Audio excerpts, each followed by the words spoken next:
And how did Mr. Feeney end up going to college with him? Feeney! Right? How did he end up going to college? You want to see a grown man cry? Watch that Well, obviously you can't just watch that Well, we're going to talk about Schitt's Creek for a second. Is Moira Rose not the worst character ever? There's a guy, I can't remember if it's The Simpsons or another show that's like super long, there's somebody who is paid to be the archaeologist of the show to fact check if something has already happened. Because I could do that for Friends. There's a scene in which this giant circular spacecraft is crashing on a planet and it's rolling as it's destroying itself. And Charlize Theron's character is running away from it. People are like, why didn't you just run to the right? I say that all the time in movies when they're running from things. And I'm like, why don't you just step to the side? Here's the thing, though. This spaceship is miles large. You'd have to go really far to the right. It doesn't matter where you're running. You're fucking dying.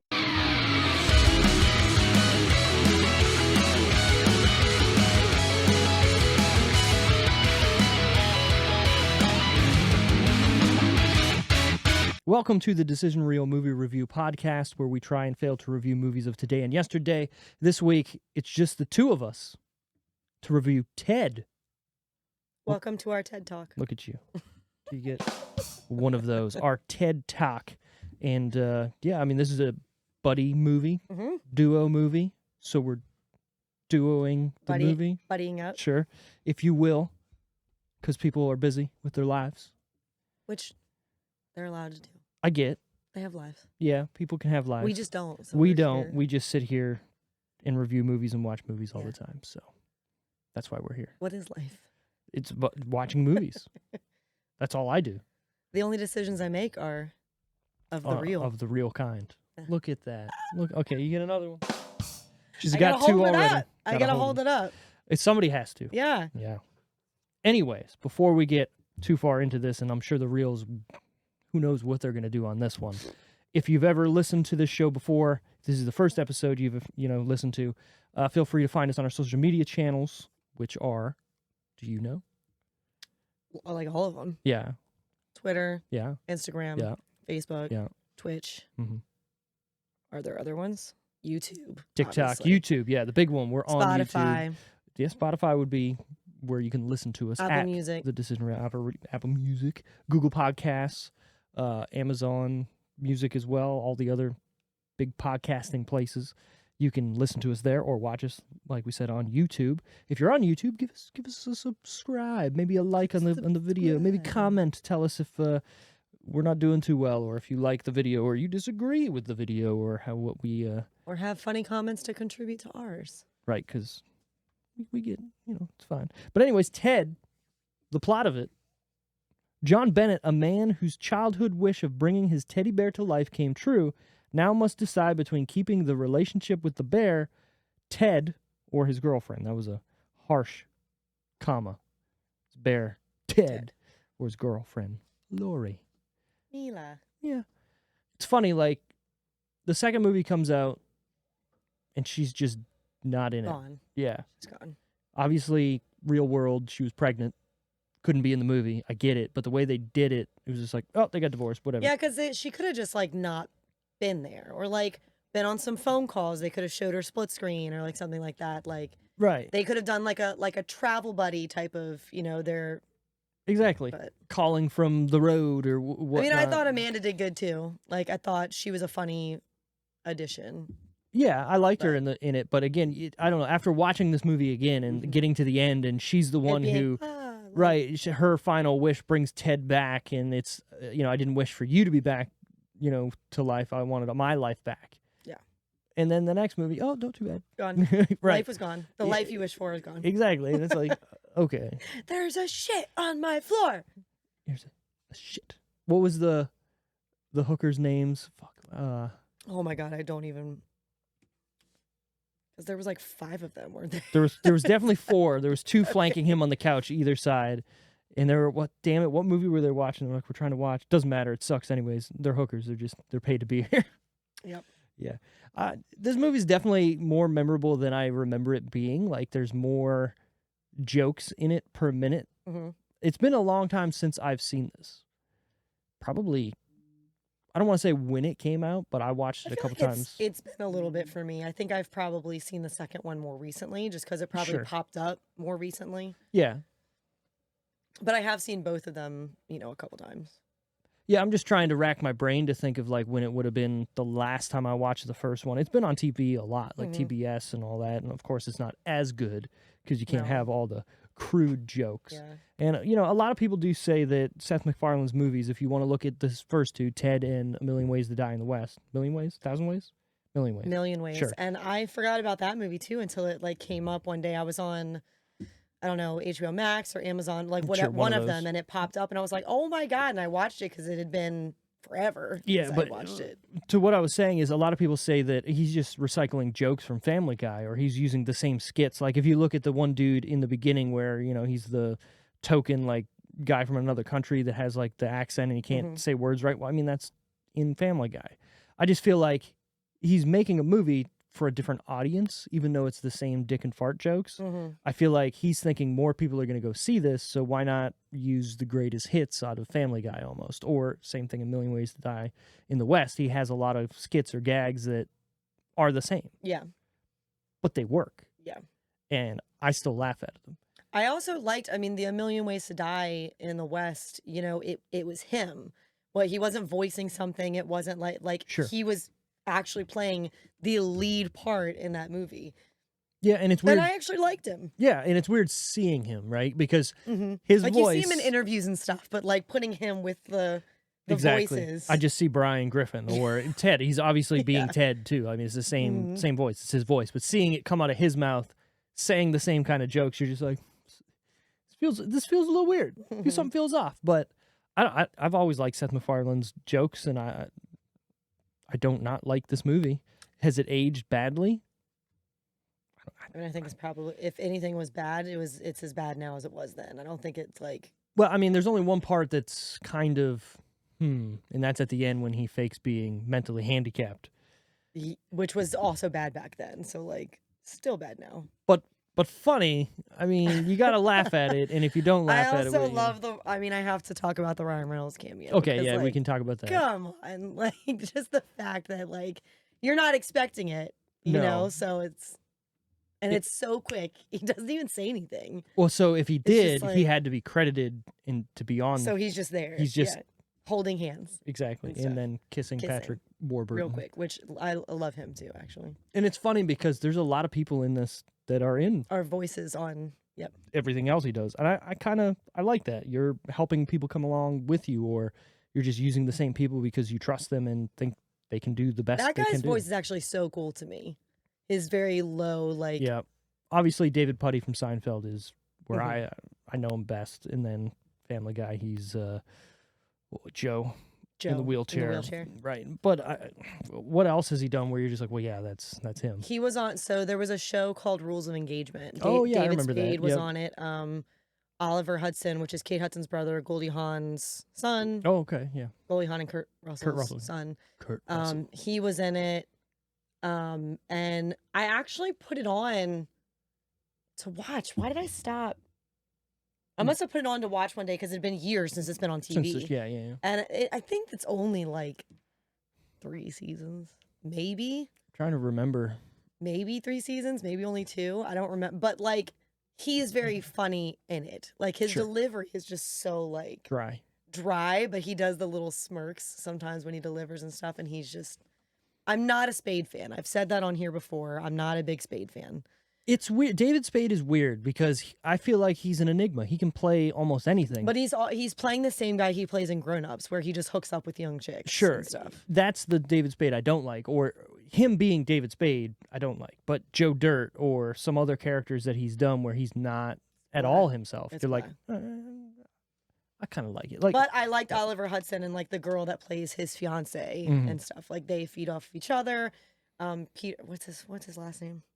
Peter. The one we were just talking about. Patrick Warburton. Warburton. Yeah. And the woman who plays his wife on the show, like they feed off each other well. And then Spade's just like there. Yeah. You know, he just knows them, so he's there. But I think it's a cute show. And so when that show came out, I was actually excited to see him in it. Okay. Because I had seen him in cameo, like little parts and stuff. He was in this movie Joe Somebody. Oh, I remember Joe Somebody. I really like that movie. That movie Hayden actually. Panettiere is the daughter, Tim Allen. Mm-hmm. I actually got really emotionally invested into that movie because, as I've said on this show before, Tim Allen has always reminded me of my dad.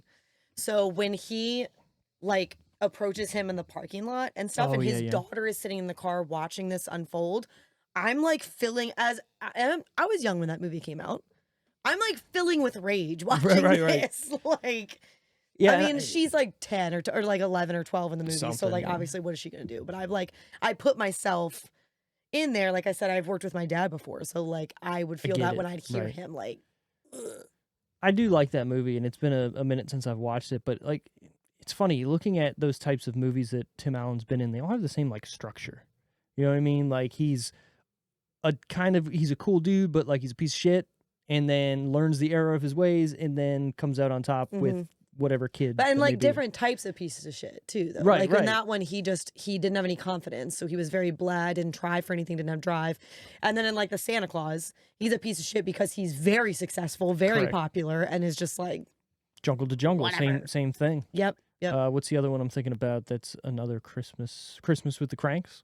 Same kind of thing. Daughter leaves, so they're like, "Fuck Christmas, fuck all of our neighbors who want us to be here for Christmas." Like, maybe Tim Allen has a type.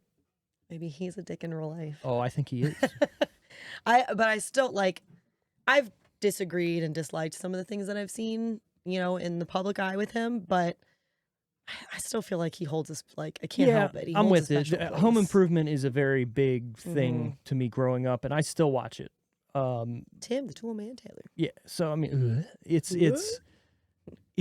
Tim Allen is in my system. You know what I mean? Like you can't get rid of him. You can't like cut him out. But not him. Like even his stand up, I've tried to watch. See, I've never even seen a stand up. Does Seth MacFarlane have stand up? I don't think so. I wasn't sure because maybe in comedy. maybe a lot of people in comedy start stand up wise. Yeah, I don't know. I mean, I'm assuming maybe he's dabbled, but he's always been a writer. But like I said, with Tim Allen's stand up, he's just very men are better than women. Right. Now, if that's your stick, okay, cool. But Home Improvement, I think you had a good person there to say, no, they're not. We're equal, right? Jill was that person to keep him in line. And it worked. But on stage by yourself, you don't have that. What was the Last Man Standing? That's a new show he did where he had daughters instead of sons. And he owned it was like a Bass Pro Shop type of thing. He ran one. There, I think he was a manager or something. Like, Oh no, he did like the social media, or he was the personality. He started doing the social media, but he ran like the. So like it was almost like they tried to redo Home Improvement, but bringing him different qualities of family values and stuff like that. They literally just turned everything opposite, which. It's fine because it's Tim Allen and people loved it. And the minute that show started to get political is when I checked out. Yeah. It was still funny and there were still good parts. I did come back when they did the Home Improvement episode where Jill was on and Randy was on. And I was like, all right, this is cool. They did the thing with, the neighbor guy there and doing everything in homage to his neighbor, obviously. And, Wilson, if you will. It was fun, but not for me anymore. Is it still going? I don't think so. Because I remember it's been off for a while. It switched networks. Right. I remember there was a big hoopla in the right wing, like, oh, they're canceling him because he's being too whatever against Obama. Oh, Fox is picking it up, so good for them. Like, it switched networks, but I think it was only on the new network for a season or two. I don't think it. Right. Isn't it was funny? On a couple seasons, the first network, and then I think one or two on the new network. I don't think it lasted much longer. No, but isn't that funny how that works? We have computers in our hands. Right. But isn't that funny how that works, where people are all like, oh, they're just trying to cancel him because he's being and then the show right-winged or whatever, and it's not because of the ratings. And it's like, well, no, we're canceling it because nobody's fucking watching. And then, no, we'll pick it up because everybody wants to see it, and then nobody watches it. Exactly. 9 seasons. 9 seasons. Does it say how many seasons were on which each? Ones? Because it was ABC, I believe, at first. So it was on ABC 2011 to 2017. On Fox, 18 to 21. So it was three only on seasons. for like two Two seasons. or 3 seasons, depending. Yeah. But and then the rest of them, like the 6 seasons or whatever, were on the original network. ABC. Nice. Just same as Home Improvement was on ABC, so it makes sense. God, I miss, what was the Friday? The what do they call it? TGI Fridays? Oh yeah, all the Is it TGI Friday or TGI Friday? Yeah, TGI Friday. Well, it's because Thank God it's Friday. Yeah. But that had the best. It had Boy Meets World, Home Improvement. There was 2 other shows on there. I know they swapped a couple shows there. What the fuck was it? Look at us being. It's because we're old. We're we can't so remember. old that we can't remember that now. I don't know. Was it because it wasn't that 70s show or anything like that. No, that was Fox. Right. I'm trying to think of what else was on ABC. Nothing that mattered. It was just Boy Meets World and Home Improvement. Clearly they don't matter anymore. No. When's the last time you watched an episode of Boy Meets World? I think it was during the pandemic. Nice. I watched a chunk all of it. Okay. Most of it. I don't remember if I got to the end. I know I got to when they were in college. But I don't remember that I watched it all the way. Yeah, the first season is kind of trash, but it has to be because they're like 5 years old. Babies. But that show gets really good, and it hits some deep stuff, like with Sean and his dad and all that, and then the some dark stuff. The teacher who gets in the motorcycle accident, and Sean's like, because that was like his dad, his right. father figure. Right. The show was pretty good, and then they went off to college, and they tried to make it more hip, and then didn't Corey like kind of cheat on Topanga, but didn't, and then they ended up breaking up, and then it was. And then they got married and lived in that crap apartment. Right. But that was still in the college years. Yeah. So I remember I did watch up till at least that because I remember them doing that. I remember wanting his brother's apartment in college where it was like such a cool. It was two rooms and then walk down the steps. Yeah. I was like, that's so. It was like a little like loft. Yeah. Kind of setup. That looked expensive. How did you afford it? That looked frenzy. Where did they live? Do you remember? Had to been New York. Chicago? They were in the suburbs, so I have no idea where. But when they went to college, it was definitely kind of city because you could see through the window. It was definitely some in that kind room. of city. I don't even remember what the college was. Utica. I don't know. You think it was a made-up college? Or do you think it was like a real one? Well, I want to say maybe. And how did Mr. Feeney end up going to college with him? Feeney! Right. How did he end up going to college? He wanted to teach there. I wanted to. Or did he? He didn't. No, he taught there. Did he? No. Yeah. I thought he became like the dean or oh no, because the lady was the dean and they got in trouble. Motherfucker went, I'm just going with him. I'm just going with him. But I love there are tons of like montages of Eric walking out and calling Feeney. And they're actually almost like as he gets older, they're like you almost get emotional watching them. I don't know if it's the last episode or the one before it where he has the last class with the kids, Feeney does. And he's just like, I'm fine, it's, whatever. And they all leave. And then he's sitting there with no chairs. Just like, that's bad. Like, you want to see a grown man cry? Watch that well, obviously you can't just watch that well, you might. You could just watch that episode. You won't have a lot of context. You just have to know that they mean a lot to him. But you won't have the same bond because you hadn't watched the other ones. True, but he acts his ass off without even saying anything. He's still alive. Oh, yeah. Wild. Good, because he's Mr. Feeney. And the actress, Danielle Fisher. Yep, you're right, Danielle Fisher. She does a podcast with the actor that played Sean. Ryder Strong. And then Will Freedy, the guy that did... Eric. Eric, yeah. They were just doing something for the writer's strike. They were outside all three together, probably promoting their podcast. But apparently, them and Savage, Ben, don't get along. Don't talk anymore. No, yeah. Ever since, I guess, Girl Meets World, which, did you watch that? No. It was actually really well done. When you cross over into like the new age adolescent shows, they get kind of campy to me. And I can't like. I'm with you. This show. Even the way the filming is, like the bright colors, and like it just feels like. Nickelodeon had a turning point where, but. I will say Girl Meets World was done tastefully because it was with the same writers and the same actors and everything, so it felt the same. I would say the first episode does not feel the same. You have to like set it up. Yeah, the pilot episode, you're like, oh, no.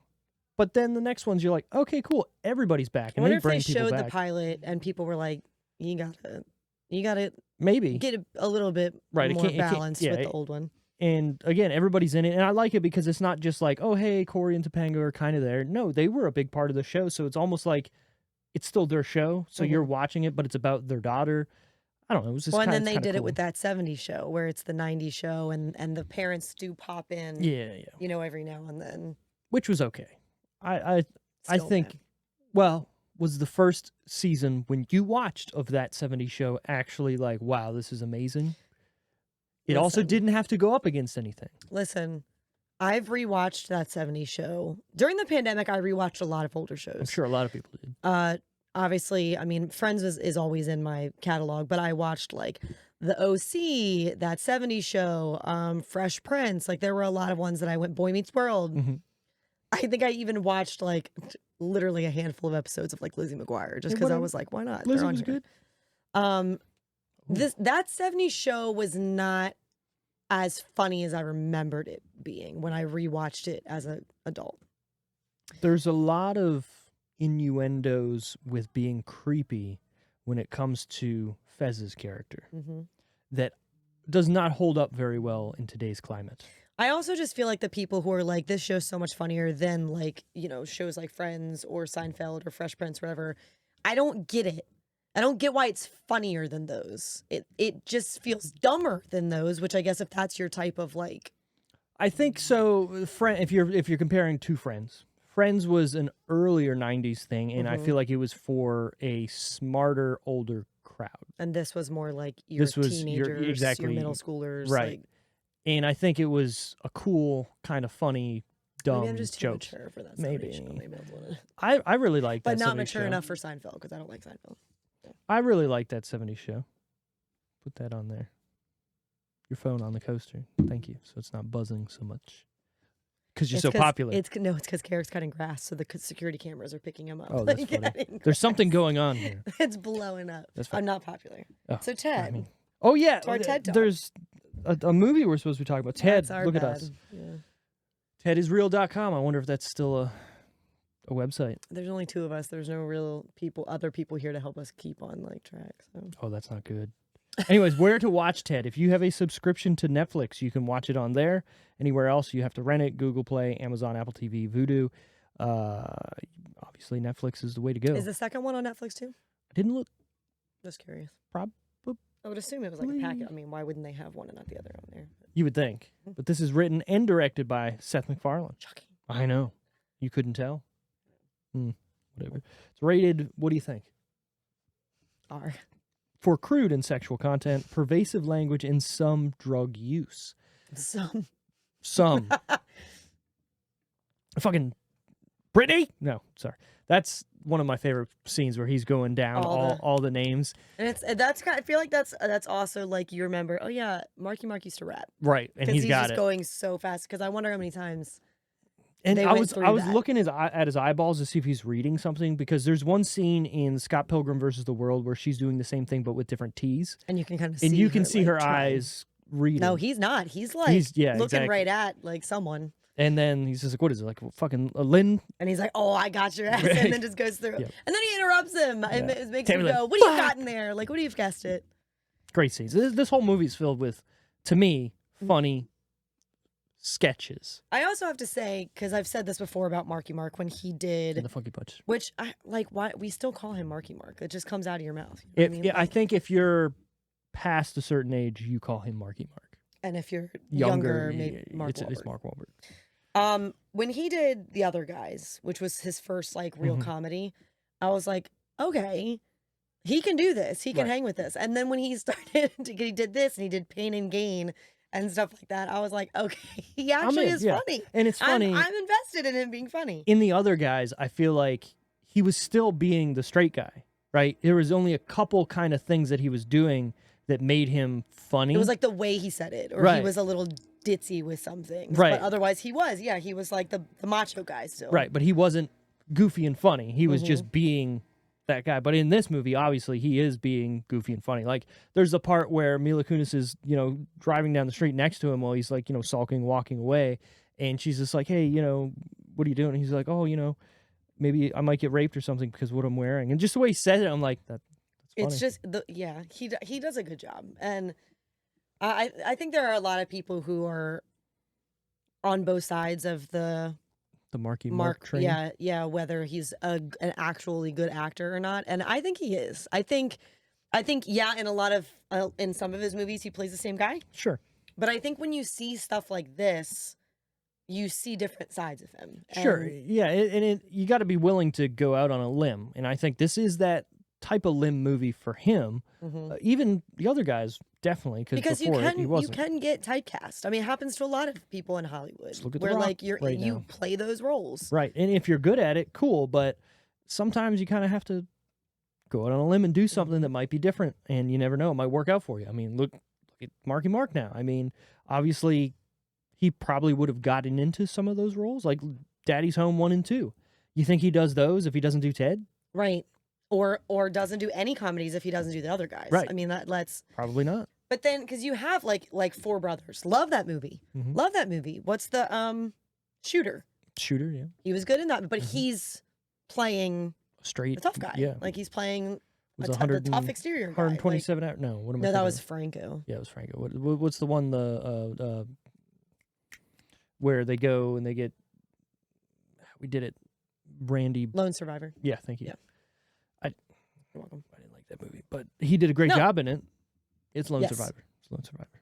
Which one is Sniper? Cooper? He's in that too. Which one is American Sniper? Wait, American Sniper is Bradley Cooper. Cooper.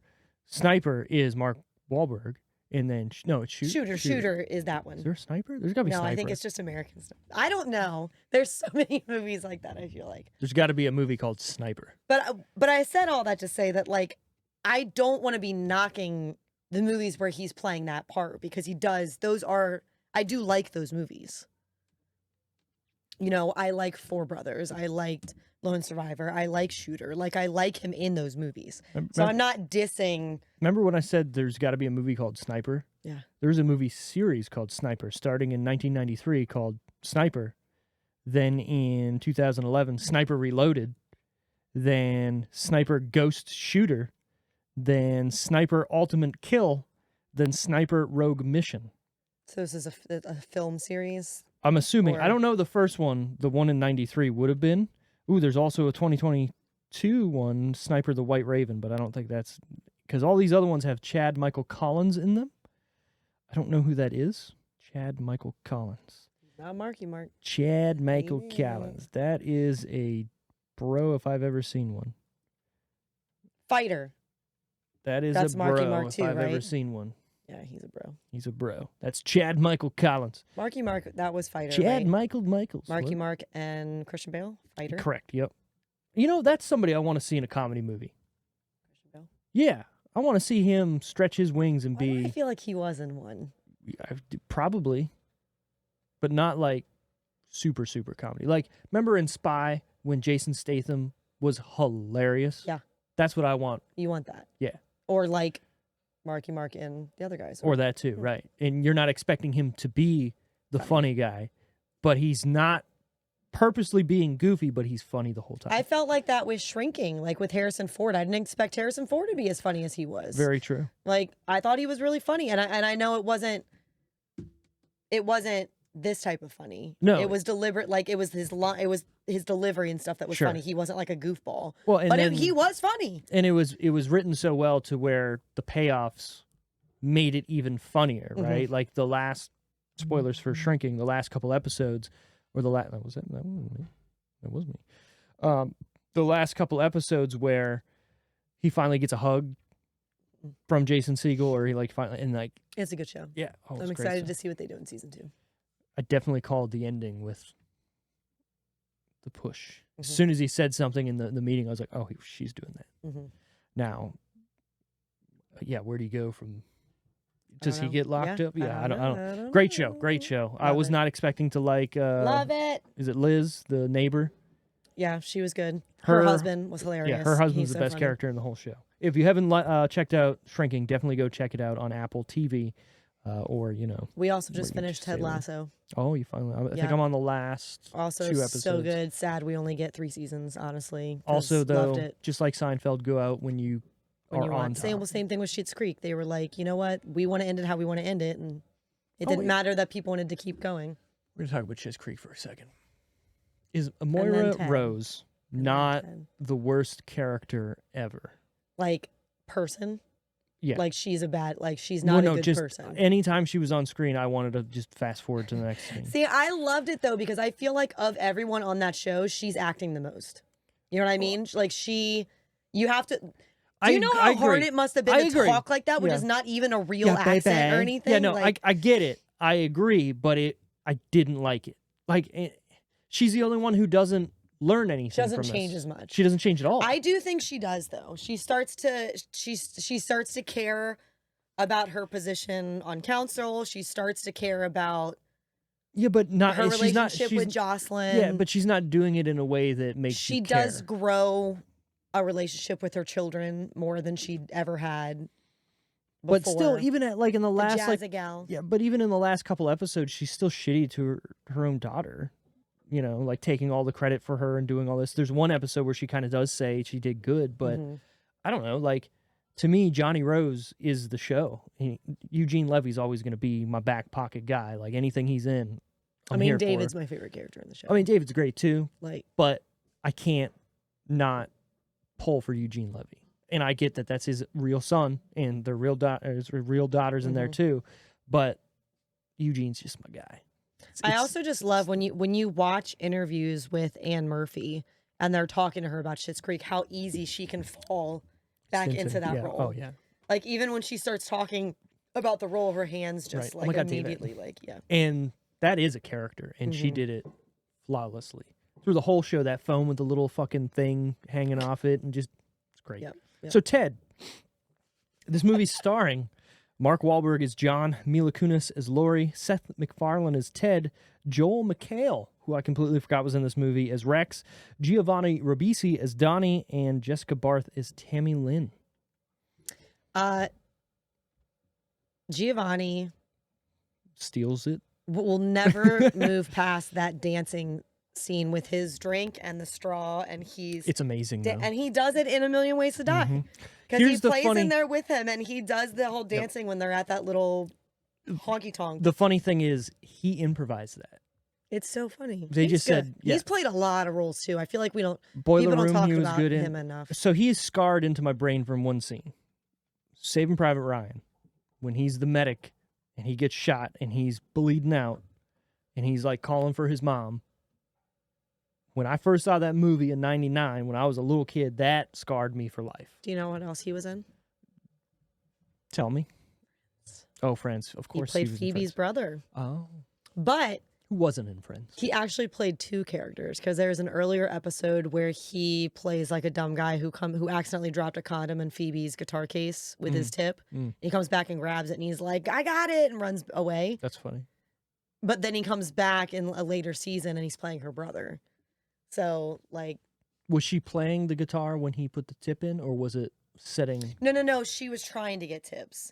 And so they didn't show him drop it in. She's telling Rachel about how she made like this amount of money on a condom. And then he shows up later in their conversation. And he's like, hey, I think I accidentally dropped. I was just trying to think, because like if she's playing it, the chances of that size thing getting thrown in while she's playing it to a hole, that I'm being No, too it was literal. definitely, it was in the case of the guitar.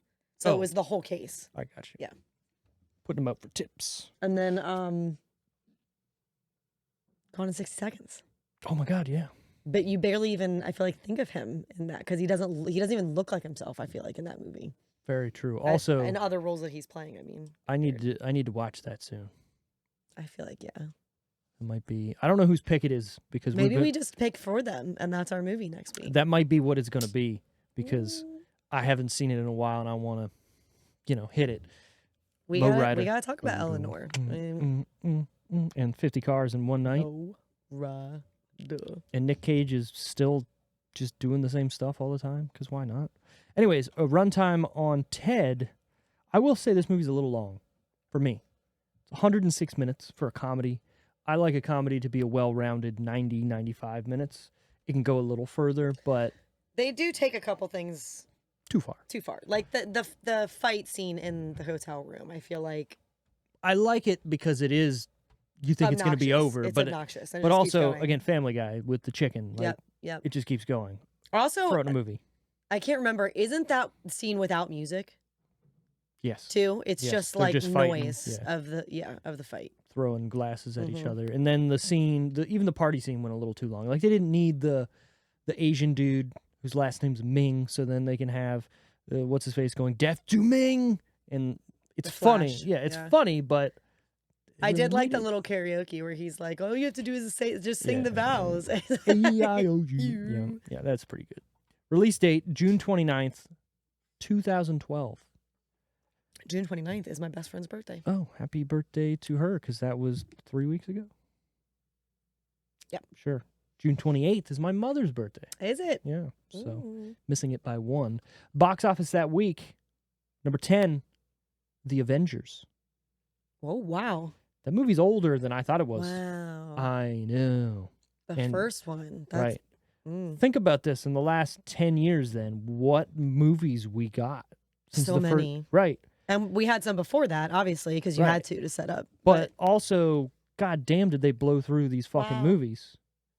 They should have spaced them out. Which, like, when you're waiting on the movies to come out, it doesn't feel like they're coming out fast. But it's because they do those ones, the individual movies, too. The multiple Thors, the multiple Spider-Mans, the multiple Iron Mans. Like, wow, 2012. So, I'm going to try this here. Marvel movie release dates. And I want to see...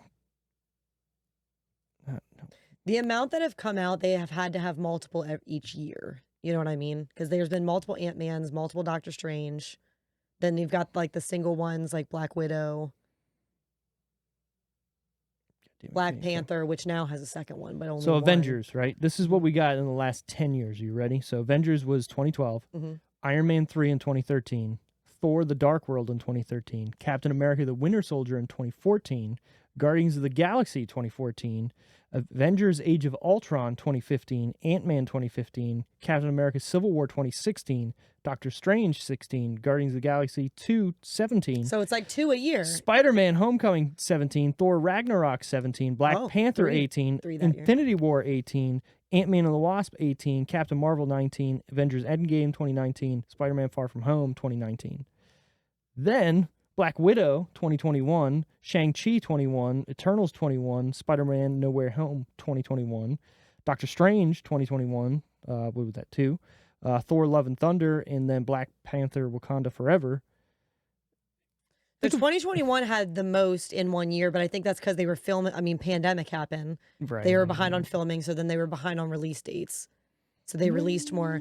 But most of those movies would have been well in the can. Anything that came out 2020 and up would have been well in the can. You got to think. Shang-Chi, I'm pretty sure. I mean, I guess it depends on what time of year they can. Some of them probably. Well, some of these movies get filmed, and then it takes like 2 years for. Well, I don't just mean making them, but I'm talking about releasing them. Like anything they were going to release in 2020, they pushed because no one was going to the movie theaters. Correct. Yeah, because Black Widow was pushed. That was supposed to be, I believe, March of the previous year. But so 2 a year though for like 5 years, and then they had a couple years with 3 in it, and then 2021 a shit ton. But again, what have we had in the past 3-4 years? Like only 3 movies. And I get people are getting Marvel fatigued out, but you did it to yourself, guys. Also, people age, so that 10-year span there of all the I do feel like now you're getting to the point where it's like, what do you want to even go see a movie? Not really. I mean, I love now, but here's the thing, though. Guardians of the Galaxy 3 was awesome. Right, but that's a third movie. It is a third. What are you watching that's coming out now that you care about? What's new? What's going to be new? Did you see Wakanda Forever? No, I didn't. I still haven't even watched Black Widow, to be honest with you. Black Widow you'd like. And I could watch it at home now. It's on TV. You should. You would really like it. David Harbour's in it, and he kills it. Like, literally watch it just for him. And Rachel Weisz is in it. Well, I also love Florence. So. I was going to get there. Watch it for them. Okay. It's not forgettable. I'm not avoiding it. It was just one of those things where it was like, I assumed that Carrick and I eventually would one day sit down and watch it. We just never did. And then other stuff came out and just like... Me and Wally went and saw it in theaters when everybody was bashing it, and we were like looking at each other the whole time like, this is great. Like, this is amazing. There's one part at the end where you're like, but beyond that... There was a movie Carrick and I went and saw a couple years ago, and people were like hating on it, and we were like, I don't get the problem. I don't know what the hate is.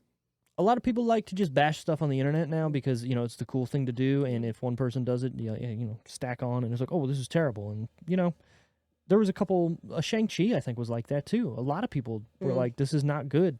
My wife loves that movie. Yeah. Me and Wally, same thing. We went and saw it because she didn't even want to see it because she's like, no, I'm good. And we were like, I got home, and I was like, as soon as this comes out, we're watching it because it was so good.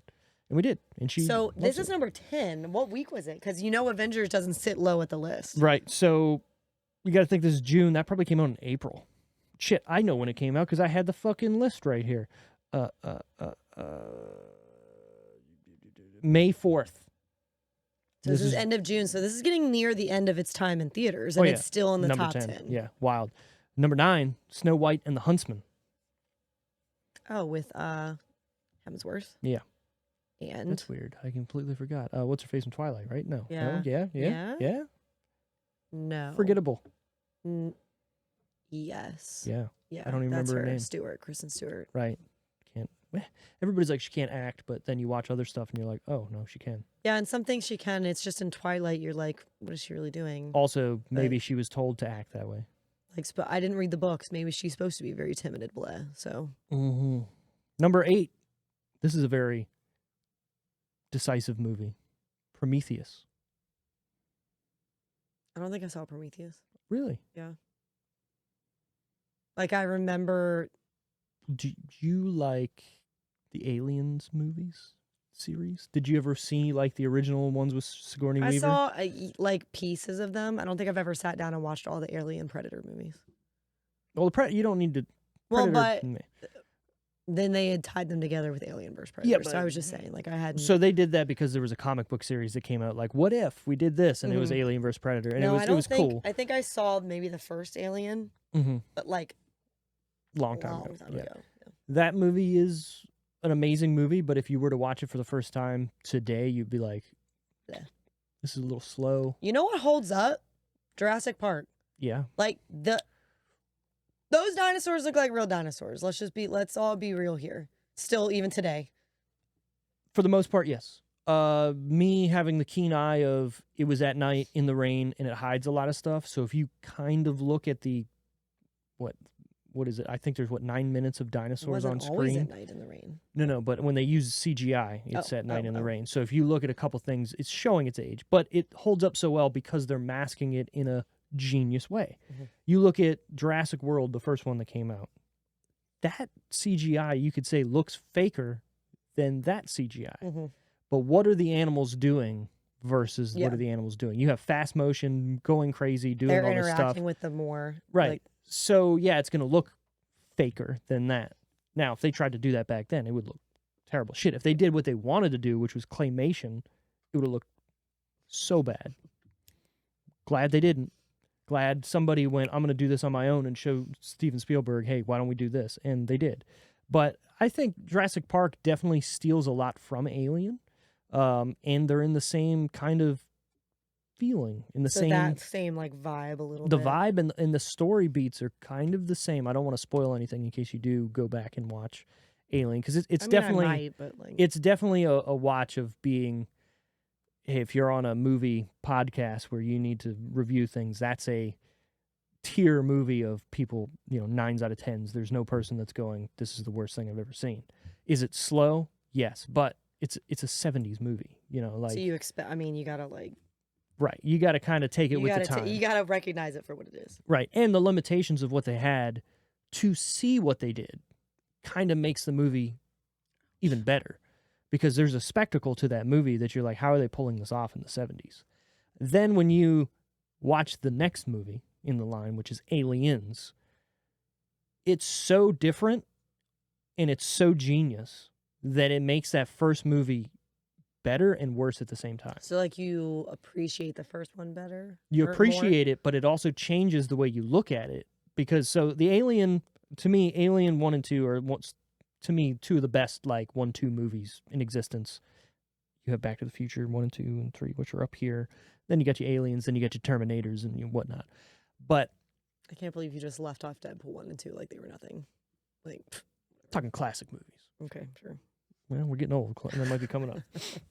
What I'm trying to say, though, is the way those movies were made and the fact that they're in the same, and again, I might be spoiling some stuff here. The first movie is a pure horror, like, you're in space with nobody and there's one thing trying to kill you monster movie. The second movie is a balls-to-the-wall action movie. Mm-hmm. With multiple aliens. With multiple aliens and multiple things going on, where if you were to look at, like, the snippets of the movie, you go, how can this be connected? But it's Ridley Scott versus James Cameron. And you look at Terminator 1 and 2, and it's like kind of the same thing where you take a good idea and then just blow it up and make it even crazier. Definitely you need to watch Alien 1 and 2.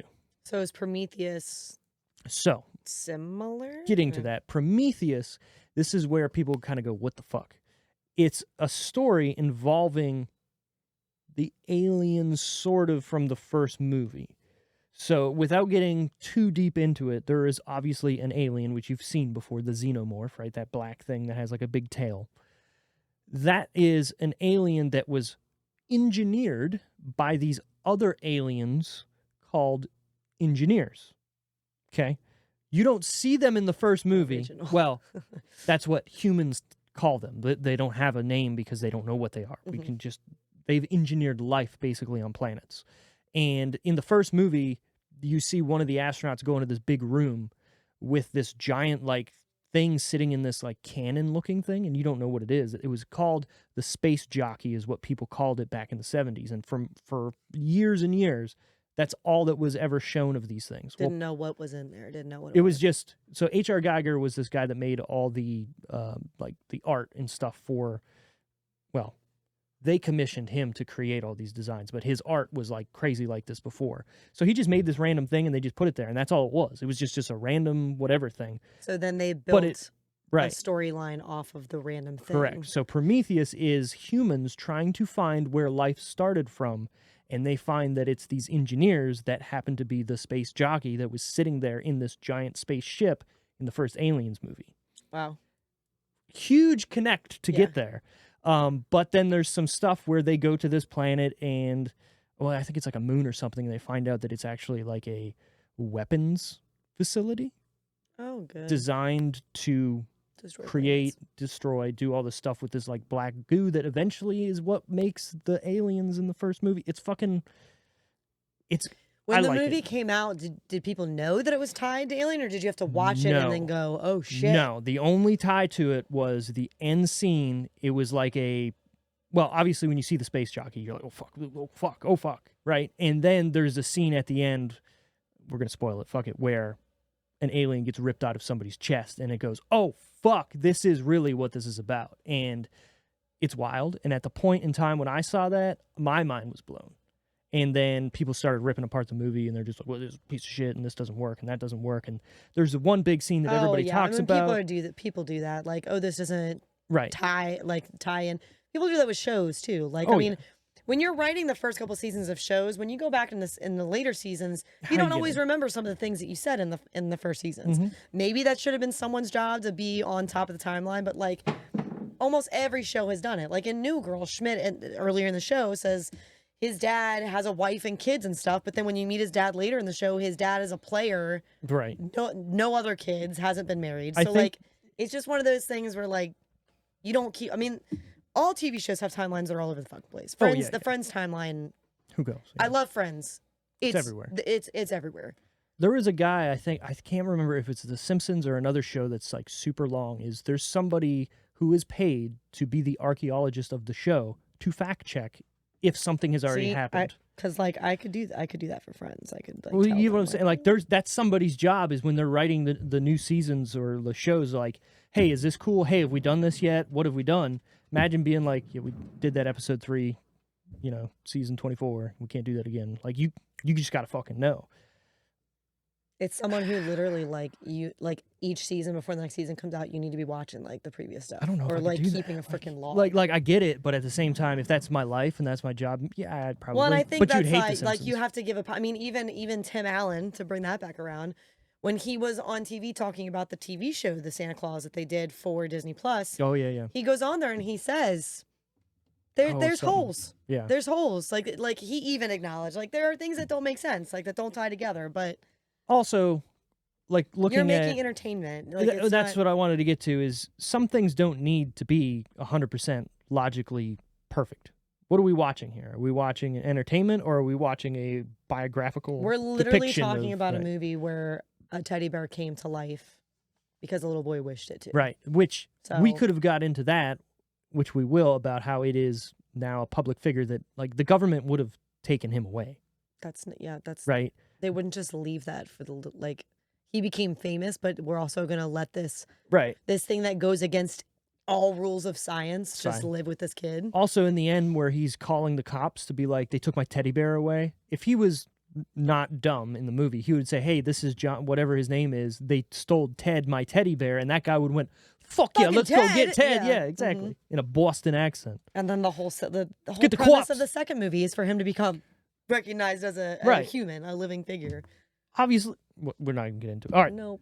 The one other thing I want to say about Prometheus is the biggest talking point people have is there's a scene in which this giant circular spacecraft is crashing on a planet and it's rolling as it's destroying itself. And Charlize Theron's character is running away from it. People are like, why didn't you just run to the right? I say that all the time in movies when they're running from things. And I'm like, why don't you just like step to the side? Here's the thing though. This spaceship is miles large. You'd have to go really far to the right. It doesn't matter where you're running. You're fucking dying. Like, you could run in any direction. So in this instance, not a good argument. No. But I have thought that in other movies too. I'm like, why are you not just like going Serpentine. a different direction? Like, yes, like. In this movie that I've seen, like I said, with Prometheus, everybody brings that up. It's like, the ship is so fucking large, it doesn't matter where she was running. How fast do you think she'd be able to get to the other side? It'd have to be a steady turn. Like, she'd have to, like... Yeah. Anyways, they set up a sequel to it, and that sequel was fucking trash, and it made me go, really? So anyways, number 7, Moonrise Kingdom. I don't know that I know what that is. I can see the poster. Never saw it. Never going to see it. Unless someone can tell me, yo, you need to see Moonrise Kingdom because it's awesome, I'm not going to watch it. I have no idea. Yeah. Like, it's not, nothing's like. Is it the sequel to like. Usually, like, I have an actor or something that stands out. You know what I mean? Like, nothing. Something with Lion King. I don't know. That's what's coming to me. Rise Kingdom. Rise Kingdom. It's a 2012 action movie starring Leonardo DiCaprio as. Well, it's got to be not good if you can't. 93% on Rotten Tomatoes, though. Who the fuck is in this movie? The residents of an island off the coast of New England inhabit a community that seems untouched by some of the bad things going on with the rest of the world. 12-year-olds have fallen in love and decide to run away. But a violent storm is approaching the island, forcing a group of quirky adults, Bruce Willis, Ed Norton, Bill Murray, to mobilize a search party and find the youths before the calamity strikes. That's a weird trio. Number 6, Abraham Lincoln Vampire Hunter. Oh my God. Forgot that movie existed. I watched it and I was entertained, and then it turned off and I never thought about it again. I think that's a quality of a good movie. Sure. If I'm entertained by it, but I never think about it. To never see again. But what I'm saying, like, as I'm watching it, I'm like, oh, all right. And then it's over and you're like, whatever. Done. Like, there was a movie that came out with the guy from Please Don't Smoke or Not Smoking or whatever, Aaron Eckhart. Thank you for smoking. It was I, Frankenstein. Movie was trash, but I was entertained watching it. And then it was over and I never thought about it again. Never thought about it again, till just now. Exactly. But anybody who were to bring it up, I'd be like, watch it. You'll not be mad that you watched it, but you won't go, wow, go watch it to other people. It's funny because I feel like I can't think of any of those off the top of my head right now, but I know that I have them. Oh, Van Helsing, 100%. You know what I mean? Like, I feel like if there are movies out there that if somebody brought them up to me, I'd be like, watch it. What was the X-Men, the Wolverine one, where he was by his solo with Liev Schreiber was his brother in it. Where it was just Wolverine? Yeah. Where it was just Wolverine. Like the name of it was Wolverine. Is it just no? It's something else. There was a movie that was Wolverine that came out. That was the Wolverine, and that was when he went to Japan, right? What the fuck? Origins or something. X-Men Origins Wolverine. X-Men's Origins, where the other ones are younger. Is that what you're talking about? The one with Deadpool in it first, where he cuts Ryan Reynolds' head off. Yeah. I think. Yeah. That movie is forgettable. But I wasn't mad at it when I watched it. Yeah. But then you're still going to watch it. Yeah. Of course, Ryan was in it. You had to watch it. And what'd they do? No, before that. They fucking sewed his mouth shut. Sewed his mouth shut. The one thing that Deadpool's all about. Who? Look, okay. We're going to rant real quick about movie studios. How can you take an idea that is popular or the reason why people like this character is because of these qualities, and then they go, well, we think it would be better if you do this. Is it like, but it was a part of the comic though, or no? No. Oh. Here's my thing is, if people want to see it on the big screen, it's for a reason. Why change it? Why you don't have to make it different for a movie? I mean, I think for this, at least for the character he played in that movie, I think it was supposed to be because he was meant for one thing, and it was okay. Then don't use Deadpool because it's based. Agreed. They used it for the name because now it's fucking weird, also. Right. But I do think the purpose of it was like he's not a person. Well, no, they said they're taking all these other X-Men's powers and putting them into one pool, calling it the Deadpool. That's why they fucking use the character, because the name. I'm talking about the sewed mouth. Because he's not a person. They don't see him as a person. He's a weapon at that point. I guess. You don't need to speak. You're right. Number 5. Ryan needs to speak. Madagascar 3. The third one came out in 2012? Yeah. That means the original is so old. You feel old? I feel old. I don't even think I saw the second or the third one. I think I saw the second, but not the third. Number 4, Medea's Witness Protection. Did not see that either. I don't think I've ever seen any Medea movie. I have seen a Medea movie, but I don't think I've seen that one. Oh, okay. Top 3, only you to guess. Ted's in it. Magic Mike in its first weekend. And Brave in its third weekend. Brave. Didn't realize that movie was that old either. Yeah. I like Brave. Brave's an underrated. It's good. Disney movie. I like it. I'm gonna say stuff. I feel like because they're all like. I don't feel like any of the three of them are like. I would say Magic Mike 1. Mm-hmm. You said that was in its second week? Magic Mike was in its first week. Okay, I'm going to say Magic Mike 1, Ted 2, Brave 3. It is number 1, Ted. Oh, shit. Number 2, Magic Mike. Number 3, Brave. I just remember Magic Mike being so huge when it first came out. I think I just thought... word of mouth probably with that movie, too. Like, people are like, it could be good. And then people are like, yo, they showing some stuff in that movie. You want to see Channing Tatum and Matthew McConaughey. All right. I've never seen that movie.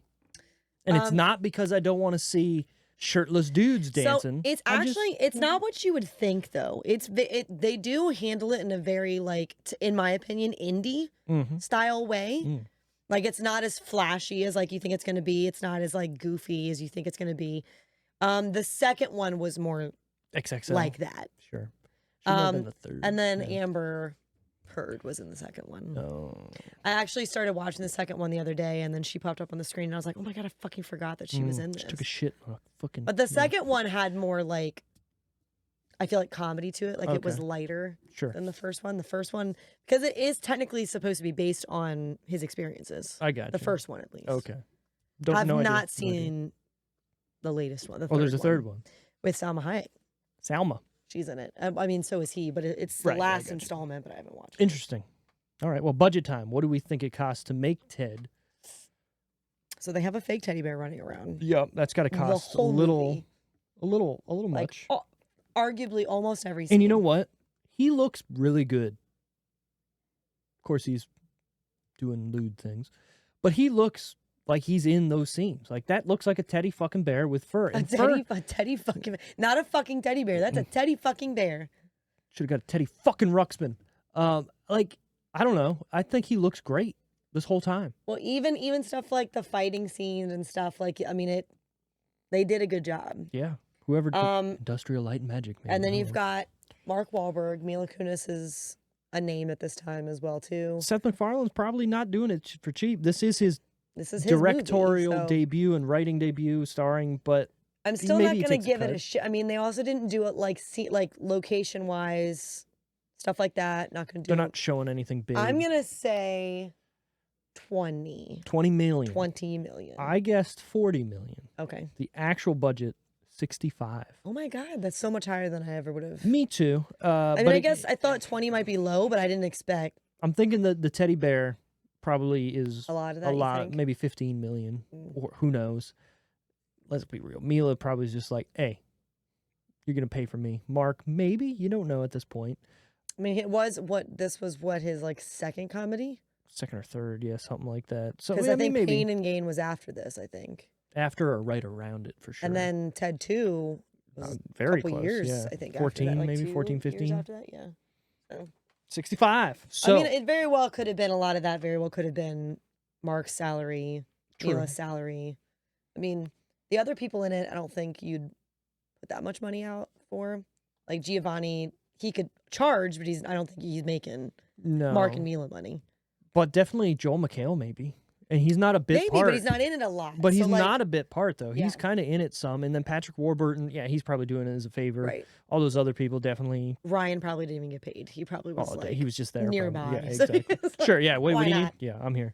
So what do we think box office it made overall in its run? So it was number 1 its first week. Yep. That doesn't mean it stayed there. Mm-hmm.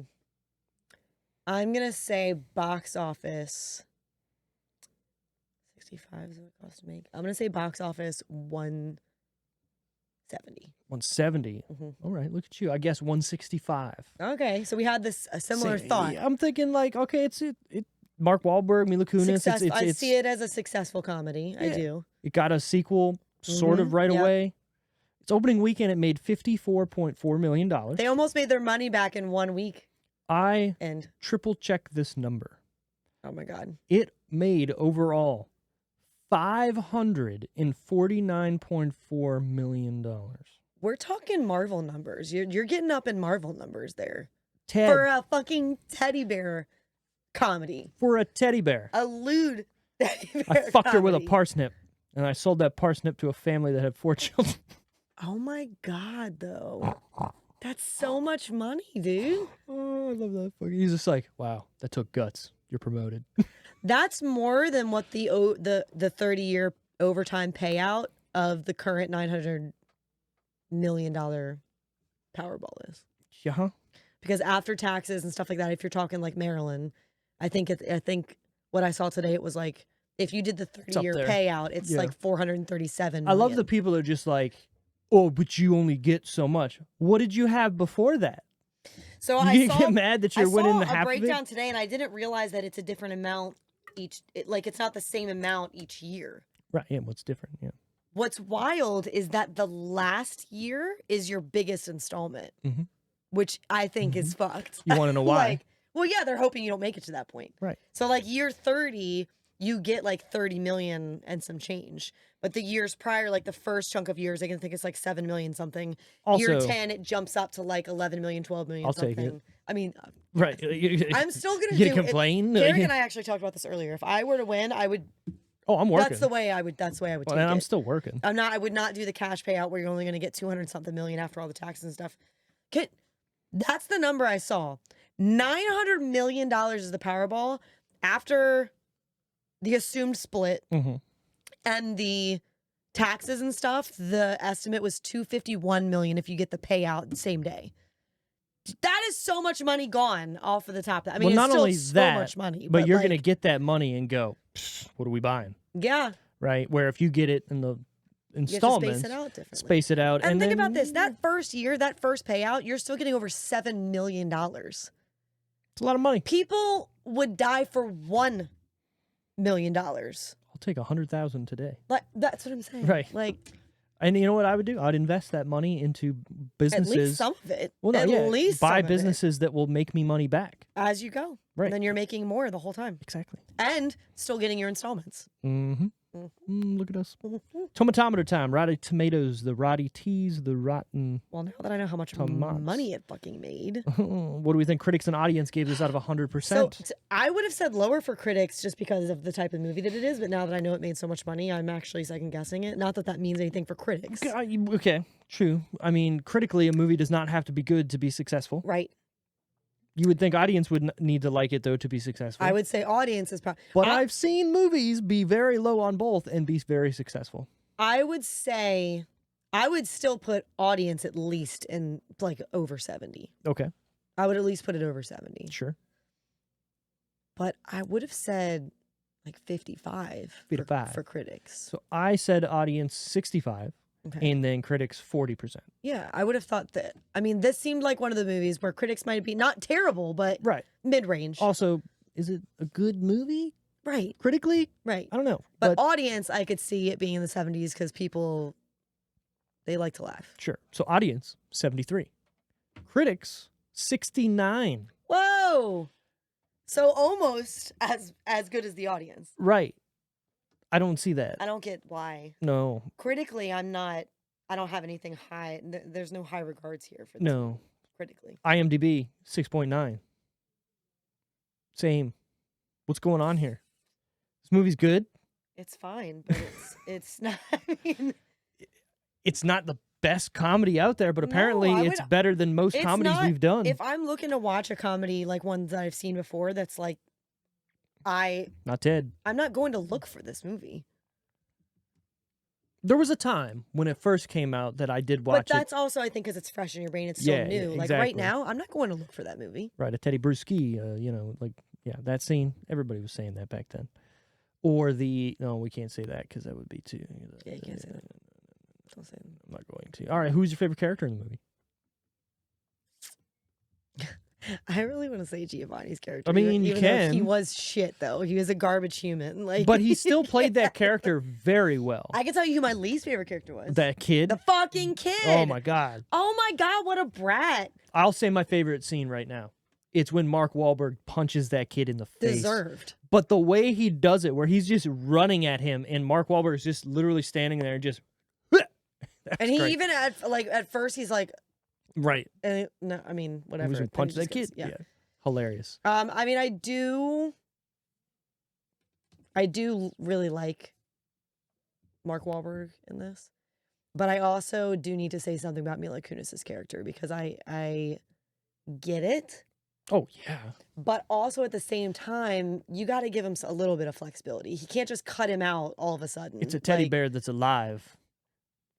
And has Come on, bro. Literally had him since he was a child. Right. Like, those are the best of friends. Like, you ain't splitting that up. I'm not saying you can't require some solo time, just the two of you. That's reasonable.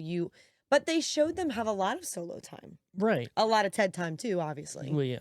And then when he moves out, he's there every day, that would happen. Yeah. And that's hilarious. So I'm with her. I'm with her on it, but I also think I don't know that I'd have broken up with the person that I was with for 4 years or whatever it was. Yeah. Well, hold on. It's not because of Ted. It's because he hasn't stepped up. Well, not only that, but like, okay, hey, I want you to come to this very grown-up party with me. Okay, yeah, my boss is trying to fuck me or whatever, but which is Ted also calls weird. And he goes. But then at the same time, if it's you're not gonna go and meet your hero. Right. Like, okay, so if you... Come on. He shouldn't have done it the way that he did it. No. Right? So that's why he got broken up with. You don't go, hey, bro, can you not tell my girlfriend who you're trying to have sex with that... You didn't think that through? Right. Like, he's a douchebag. You knew this already. She complains about him all the time. He's not thinking that. That's the problem. He's only thinking about himself, and he's going, oh my God, I need to go see Flash Gordon. There's only... Wait, right. So if he would have went... Like, let's be real. If he would have went downstairs and said, hey, look. Ted is having a party and the fucking Flash is there. Flash Gordon is there. Like, can we go for, like, us for, like, 15 minutes and come right back? And come right back. I would have been like, yeah, it's Flash fucking Gordon. Yeah. We'll come back. Fuck this party. Like, to me, I wouldn't be excited about Flash Gordon. That's me personally. But there could have been a plethora of other people, I Hold would on. have been like, hell yeah, we're going. So replace that with if Tim Allen was at a party. Yeah, I'd be going. Right. So that's Tim Allen to them, right? But like, I like that you chose Tim Allen though, because he's not like, he's not an impossible like. Right. It wouldn't be Ryan Reynolds. Yeah, exactly. Ryan Reynolds, I wouldn't even come find you. I'm gone. I'm a hole in that wall. Like, also, find me for a week. Not bringing you with me, okay, ball and chain. Right. Like, you're just gonna hold me back, cock blocker. I'm single. Hi, Ryan. Who is also, he's on my list, so I don't actually have to explain the single part. It's okay. Nor do I even have to have the conversation with Carrick because he's on my list. The favorite character is Ryan Reynolds? I know. No, he can't even be credited, right? Technically, no. Because he didn't even speak. He shows up. I did really like that part, though. And then him and Patrick have a kiss at the end. That's adorable. I do like the part where in the beginning where he's just like, yo, dude, what happened to your face? He's like, huh? What? Oh, I don't know. I checked. I got a text message that I texted somebody to come beat me up at 3 o'clock in the morning. I was fucked up last night. He's so, like... Maybe gay, but not really. But I am probably gay. So, like, a train wreck. Like, it's hilarious. Casually, though. Casually a train wreck. I laughed. The part where Ted drives him to work and he just drives down that car when he's back, like... He's got the pedals that are made of wood. I cringe. It's funny. I'm not saying it's not funny, but, like, I cringe and then as he's, like, still just... Yeah, and he just drives right through the car, essentially. That's funny, too. Or it's 10 o'clock and he's late for work. I love that he goes into that job interview, too, and he's just a dick. And the guy's like, I love this kid. No one's talked to me like that before. You're hired. Yeah. Fuck. Makes him management, I think, eventually, or something like that. He fucked somebody with a parsnip, or he fucks Tammy Lynn with a parsnip. He insulted to a customer. It's hilarious. All right, favorite part or scene then? Wait, I didn't say my favorite customer. Character, Patrick Warburton. We kind of talked about it. I was like, he steals the show for me. Favorite part or scene? There's a shit. There's a shit on my floor. I actually like when Mila helps him get Ted back. She's helping him get Ted back in the end, because he did eventually. Like he tries to cut Ted out. Yep. You know, they don't talk, but then like that's important, and she at least then also recognizes. Yeah. And then she's the reason he's back. He comes back to life. So in that situation, if you were in her mind and body, you let him go. Yeah, you kind of we'll put him on the mantle, and it was a fun But I also ride. don't know. I mean, she says she was wishing for her life back, but I also think that's more, she's watching her at the time, her person. Right, going through shit. Yeah, that's supposed to be her life. That's her, like. And how would your life be if your person now does not have their person, sadly, because you're not, you have to recognize you're not their person. Yeah. See, that, as much as you don't want to start a movie off on like a shitty foot, like they say they got divorced, but they don't go into it. There should have been a scene like them on the phone or something, like you said earlier, of them having it out and then like flashing to 2 years later or something of them being. But also, it's a fucking stupid movie. Like, they could have involved it more. Doesn't need She to be still there. honestly could have been involved. Like. Yeah, I mean, well, so maybe she didn't want to be because she was pregnant, right? It's not a different thing. Not at all. Like, it's not that they couldn't make it work. Right, like she was just literally like, no, I'm not doing it. And they were like, well, okay, we're making this now. So. Right. There was actually, I didn't put this in my fun facts, but the original idea for the sequel was him and Ted going cross country with a lot of weed to transport for somebody. Well, that got nixed when We're the Millers came out. Oh, that's a cute movie too. But Brad also, like I said, that I did say earlier without even knowing that fun fact, that they could have done a travel buddy comedy type movie and Mila would have just been at home. We never even would have had to see her. Unless that was the They could have idea. just showed him talk to her on the phone or texting her or whatever. Who's Pablo Chacon? I don't know. My favorite scene, like I talked about it, is him punching that fucking kid out because it's well deserved. But also the dancing is so good. It's too good. And he's just like, what is it? It's Tiffany. What is it? Tiffany? It's Tiffany. That's on the. Think we're alone. Yes. now. Yeah. It's perfect. As soon as you say the song, you can like. Yeah. And then you look behind him, and it's just literally just newspaper clippings of Ted and everything, and it works so perfect. Creepy. He actually was so. The fact that he approaches him though to ask to buy this I mean, living thing, but not wrong, wild. but also like that's a fucked up person. And in his mind, he's like, you're grown. I have a kid right here who doesn't have any friends because he's an asshole. He needs a friend. I need to buy him a living teddy bear. And then the kid treats him like shit. What did he say? Because he's like, why the fuck do you talk to me like that or something? The kid says, you need to stand up straight when you're talking to me. That's what he says. He's like, why the fuck are you talking to me like that? That was funny. Now, I mean, there's obviously great parts throughout this whole thing. Like, the getting hired, the scene where he's trying to impress Tammy Lynn before they meet, and the hand lotion scene. He's like, okay, that's too far. We found what's too far. The dinner scene is funny too, where they go to dinner with them, and she immediately. We talking about my snatch now? Offended, and she's like, "What the fuck are you talking about?" Oh, she said like, it's always nice to meet Ted's girlfriends. And she's like, what are you talking about? Like, he has a lot of girlfriends. And then she tried to fix herself, and she was like, oh, you're better than me? Or like. No, she said, this is the girl who snatched up Ted or something. She's like, what are you talking about, my snatch now? You think you're better than me? She takes it like, Which, in that character, she would. I've given birth before. It made me think of, do you remember the episode of How I Met Your Mother where they go on the drunk bus? Mm-hmm. Did it get better than me? Yeah, that like all the girls, like that's who she embodied to me. Like, you just were waiting for her to say that, I felt like, while she did. With chewing the gum. But I'm like, what, you think you're better than me? She did a great job. Yep. She was that New Jersey type, and she's still in the second one. And yeah, she survived Mila. I've never seen her in anything else. So I recognize her, but I can't pinpoint from where. Something.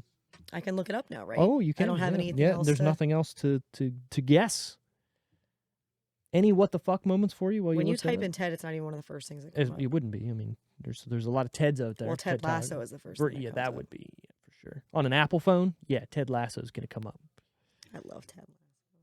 Good old Ted. Like I said, any what the fuck moments for you in this movie? I mean, a lot of things in this movie I feel like are what the fuck moments. It's a living teddy bear. True.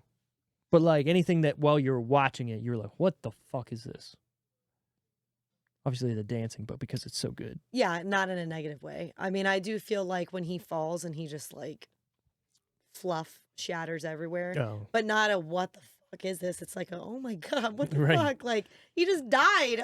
I don't think you expected that. Thinking about this the first time I did see it, I felt a little emotional at the end.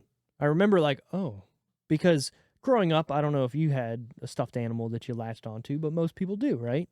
Yes. So I didn't have a stuffed animal, but I had a blanket. Okay, sure. So if your blanket got ripped. At least I can't think of a stuffed animal. Sure. I had my own. It was a little dinosaur because, Jurassic Park. And I had an Alf. Oh, there you remember Alf? Yeah, I remember Alf. Alf. What did Alf stand for? Alien living something. It was alien life force. Alien life force. Yeah. I had an Alf, and he said things. Like, that's kind of cool. It's the most random thing because, like, I obviously didn't watch Elf. It was just my dad had got. I think this would be cool. She'll like it. Yeah, I had an Elf. The crazy. Have you ever seen about like the ending of that show? Mm-mm. The family fucking gives them to like the government and like they kill them. Oh my God, that's how the show ended? Yeah.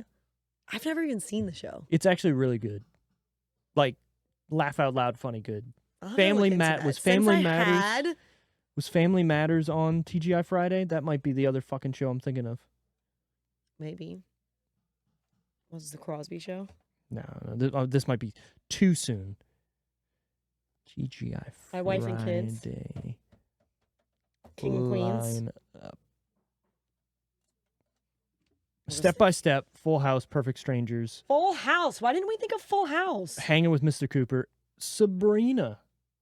Teenage Witch. And Dinosaurs. Oh my God. That's another show that ends not the mama fucked up. Oh, don't they all die? They die because the dad who's working at the plant doesn't like do something correctly, so then that's how the asteroid comes and kills everybody. Wow. Fucked up. That show's out somewhere now. Hulu or something. It's on one of them now. So I had a VHS that had 2 episodes on it when I was a little kid, and I would just watch those all the time. And I think it might have been the first episode was on there because it shows the MTV intro, but with the dinosaurs. Is Fraggle Rock somewhere? Probably, yeah. It's a quick Google search away. Wow, I just remembered that show existed. Fraggle Rock is a great show with the little worms. Wow. Wow. Speaking of wow. We can The fun facts of the fucking week.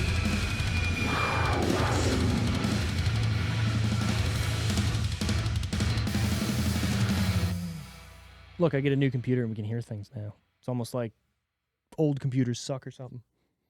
Almost like. Almost. Ted and John have a conversation on their reactions to 9/11. Mark Wahlberg and Seth MacFarlane narrowly missed being on an American Airlines Flight 2.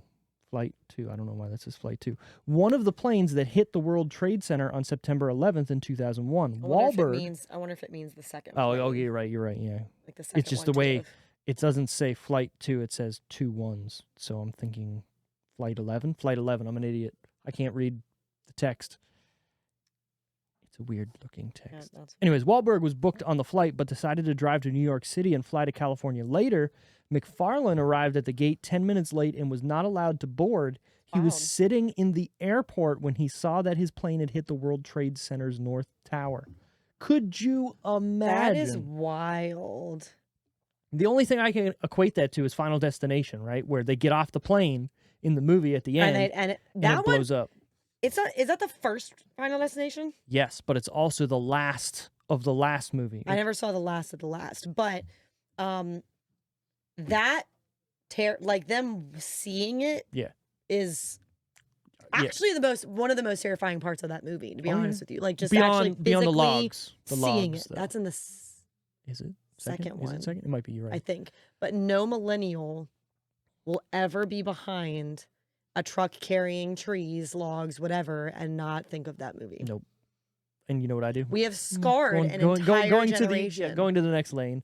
Also, so the wildest I hope you're thing, happy right? with Final yourselves. Destination people. You've scarred an entire generation. So going back to talking about how people don't know what to do later in a series or in a movie string because, like, how do you keep track or how do you go back? I thought the Final Destination series handled that perfectly. Spoilers, and I don't care because this is pertinent to this. The first movie, what we just talked about, you're getting cut by. I think it's the way those cans are made. It's not printed on it. It's like a sticker or whatever. Yeah, I'm sorry. It's okay. I'm not bleeding. Anyways, so the Final Destination first movie where they go on the plane and it explodes. Blah blah blah. The last movie, which this is it the end of the first one where they go to they're in another city and she saves them from getting. They're all hit hanging by out, the bus, and then somebody gets hit with a sign. Because she pushes him out of the way, right? And she takes it skips to her, right? And it's like I don't know if it's an after credits scene or mid credits or whatever, or it's right at the end where everything's fine. I remember that too. I remember the plane. No. She just gets hit by the bus. That's what it is. It's in broad daylight, and it's the girl from. But she saves him first. I think maybe I don't know, but she does get hit by the bus. Then they even have the conversation, like, well, then now who? And then it's like, bus. You're right. They thought they tricked death, but they didn't. So, anyways, as the movie, it's just like I'm just gonna go to the right. As the movie series continues, it's in line in the timeline. Well, when you get to the last one, you don't notice this at first, but throughout the entire movie, the same thing's happening and everything, Final Destination, whatever. Then the ending of the movie, when they cheated death finally, is them getting on a plane to say, all right, well, we're going home or whatever. So it's and you look and someone's arguing. And it's Devon Sawa in the first movie trying to get off the fucking plane, and the movie ends. How many are there? 5? 5. And if you go back and watch the movie, because it's Final Destination 1, 2, 3, and then the Final Destination. The Final Destination, and then I think that was 4. it. I think it was there was a 3D in there. I think Final Destination 3D, and then Final Destination. I remember one where someone the nail gun kills them, but I don't remember which one that is. That's 4 or 5. But anyways, what I'm saying is throughout that whole movie, you're not paying attention to anything until you notice that. And if you go back and watch it, all the cell phones are old. All the cars are older. All their clothes are like oh my god! 90s. So it's a prequel. Yeah, but you don't know it until that scene, and then it's over. You just think it's continuing with the other ones, but it's actually a prequel. It's wild, Whoa. And it makes that movie so much better. But so then, where did it start? Exactly. You got to watch that movie. Can I just watch that one? Oh yeah. Because technically, the first one. I'll watch the first one and that one. Okay, you do that, but technically, should I watch it in that order? Or should I watch the last one and then the first one? That's what I'm saying. Technically, the last one is the first one. Technically, it just goes in a circle. Right. So it's maybe watch it that way because it might be better. to watch it. The fifth one and then the first one, or whatever. If it is the last one's the fifth one, do that. Why not? The integrated archive footage of Ted on episode number 23.31, 1984 of what show? Johnny Carson. Yeah. The actual guest that night was Emmanuel Lewis. This can easily be determined by when Johnny, upon Ted's arrival, says, "I thought you'd be taller." Although Ted responded, "I thought you were going to be funnier," Emmanuel's actual response was, "Me too." I always thought that's got to be a real thing from something. Who is that? Like, who is he talking to? Because he's talking down to them. Yeah, yeah. So I was like, it's got to be a child. Well, Emmanuel Lewis, remember what you talking about? Yeah. Yeah, makes sense. Kind of cool. Wow, that's kind of cool. And I just wonder, like, how do you come up with that? Like, okay, we need a scene here with an older talk show. Yeah. Okay, we got to find something. We can't just digitally do that. Also, how many of them were to have had a kid? Right. So, I mean, obviously, once you say Jimmy Carson or Johnny Carson, you can go, all right, let's look at who was on the show. Let's watch the show. Yeah. Every time you say Johnny Carson, there's an episode, I think it's of New Girl, where he's like, I once saw he says something, a koala bear or something, take a caca on Johnny Carson's head or something like that. Kick it. Like where they'd bring the cat, like, the animals on the shows or whatever. Oh, yeah. John Hannah, right? With the yeah. But so he it's just a random. Sure. Seth MacFarlane originally planned for this to be an animated television series in line with Family Guy and American Dad. Interesting. As much as I'd like to see it, I'm glad they didn't. I feel like this is fine the way it is. Like, because isn't this just Family Guy anyways? There's a talking dog instead of a talking teddy bear. American Dad's not that far off. No, and American Dad is actually somewhat better than Family Guy. I have an alien and a talking fish. Yeah. So like Klaus. Is a talking fish better than a talking dog? Because I don't think it is. No. But the reason why the fish is talking is they took like somebody's smart brain and put it in. I hate, actually my least favorite storyline of Family Guy is that Brian is so obsessed with Lois. Yeah. It creeps me out. They should have just kept it like kind of hinty, like, yeah. Because it's your dog. Because your dog should love you, but where he's like forcing himself on her. Yeah, and that she's was just not like, good. and then she's like, get off me. Right. Hold on though, but dogs are kind of okay, except that they make out that he's yeah. Touche. Several members of the main voice cast from Family Guy had parts in this movie. Seth MacFarlane voices Peter, Stewie, Brian, and many others. Quagmire. Mila Kunis. We'll get there. Alex Borstein, who plays John's mom, provided the voice for Lois. Mila Kunis, who plays Lori, is the voice of Meg. The only main Griffin family member, not to appear in this movie is Seth Green, who voices Chris. Other regulars that appear in this movie include Patrick Warburton, Sir Patrick Stewart, and Ralph Garman. Jessica Stirrup provided the voice of Denise in 3 episodes. So Tammy Lynn has been in Family Guy too, so that's kind of cool. But yeah, I wonder why Seth Green wouldn't have been in this. Maybe he was busy. Then put him in the second one? I don't know. Seems like Seth Green's like everywhere, but he's not, but he is. Yeah. Maybe they had a thing going because of Robot Chicken at that time. Yeah. I remember that being like a big that show is so fucking random, and I love it. And it's just weird one of that those things where it's like, what am I watching? Yeah. I just don't know what's going to happen. I'm going to turn it on, and I don't know what's going to happen on this show. I used to watch that all the time. Like, all the time. And then just randomly, maybe when it stopped airing, I didn't watch it anymore. I used to watch it all the time, too, because of the time it would come on at night. I would always be up that late, and it always came on after something. It's on Max, by the way. I don't remember when it came on after. Family Guy. Was it Family Guy? Family Guy was 10:30. Robot Chicken was 11. I just don't feel like I watched as much Family Guy. You probably didn't watch. But I do feel like Robot Chicken was conveniently on after something that I watched, because I remember watching that a lot. I'm going to watch Robot Chicken now. I got to make notes for myself. For doing stuff. Anyways, final decision. I mean, I would probably give this... It's hard because I feel like comedies always get rated differently, lower anyways. Well, differently. But I feel like of my go-to comedies, I would probably put this at like a 6. 6? 6.5, maybe. Yeah. I wouldn't do 7 or higher. That's just me personally. But why?